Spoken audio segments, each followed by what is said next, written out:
So my presentation is going to be about the female politicians who go to Iran, visit my beautiful country, and they totally keep silent. So my presentation is about why burkini ban has been suspended less than a month, but hijab has remained compulsory for more than 38 years. It is because of our struggles and protests against compulsory hijab is just on our own, and we are alone. We, the women of Iran, are alone to fight against compulsory hijab. I have met many female politicians around the world, and I send a lot of letters to Federica Mogherini, Catherine Ashton, Marietje Schaake, a lot of female politicians around the world who go to Iran and visit the Islamic Republic of Iran. And I found that there are 4 arguments which make them hesitated to protest against compulsory hijab. And recently I saw a picture of Ségolène Royal, the Minister of Environment in France. She went to Iran, had a nice smile, wearing compulsory hijab without challenging it, without protesting against compulsory hijab, while the world was screaming and challenging burkini ban, including myself. But she was there. Without any challenge, she obeyed the compulsory law. So the 4 arguments. First, they say compulsory hijab required by law inside Iran. Burkini ban was a law in France, but all of us protested against it. And they say it's a law, we have to respect the law. Slavery used to be legal. If no one objected against slavery, nowadays African American could have been slaves. And they say a law should be respected. No. Women protested against bad law to make it a respectable law, to get the right to vote. Second argument, they say hijab is a cultural issue, and we wear it because we want to respect the culture of, Iranian people. We want to be nice. No. Here we're talking about compulsion. How could it be? Compulsion, could it be part of our culture? How? You're forcing a 7-year-old girl to wear hijab and you call this one a cultural issue? During apartheid, you're going to, it is impossible. You respect those culture who violated against women's rights. And third argument, they say compulsory hijab, it's a domestic issue. It's an internal matter. It is wrong, because it's not about Iranian women. The government of Iran forced all women around the world to wear compulsory hijab. All the female tourists, all the female politicians, all the Iranian women who live outside Iran if they want to go to any embassy outside Iran. How can it be a domestic matter or an internal matter? Another issue, burkini ban was a domestic issue in France as well. Why everyone, the world, were protesting and interfering in a domestic matter in France, but not about the Islamic Republic of Iran?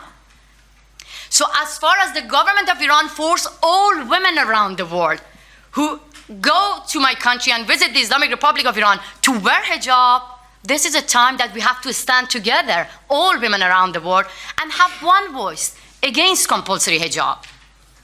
And fourth argument, the female politicians state that the Middle East has got bigger problems than hijab.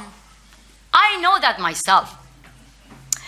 I left Iran just because I was fighting against bigger, problems. And I got expelled from Iranian parliament. And I was the one saying that I can wear compulsory hijab and expose the corruption in politics.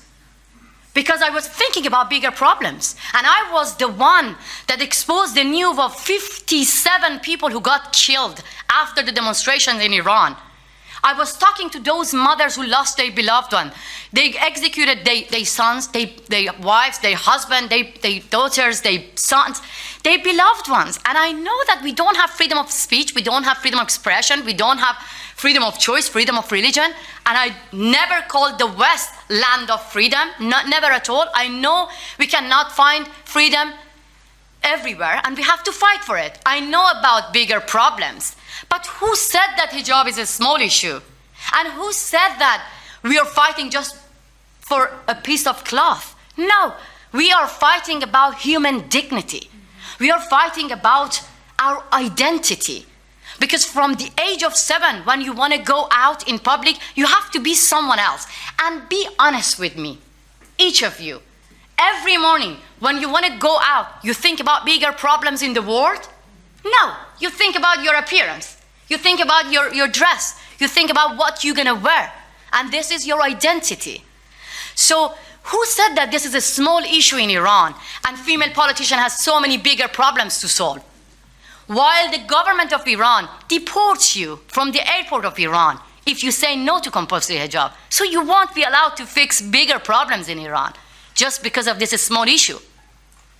Who said that hijab is a small issue when the government of Iran arrested 3.6 million women within a year just because of not having a proper Islamic hijab? 18,000 of these women were sent to the court. And 40,000 cars were impounded in public. Why? Because the female drivers were not wearing a proper Islamic hijab. So if hijab, it's a small issue, why they spend millions and millions of dollars to keep this wall? To me, hijab is a wall, and it's not an internal matter. We have to stand all together and bring the wall down, because the rest will get easier. And this is the first step toward full equality.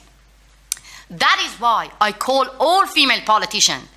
I never call them to come and liberate Iranian women or save and rescue me.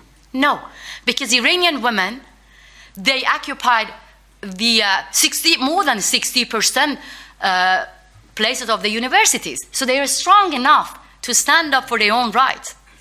I asked Catherine Ashton, Federico Mogherini, and all of you female politicians around the world to stand for your own dignity.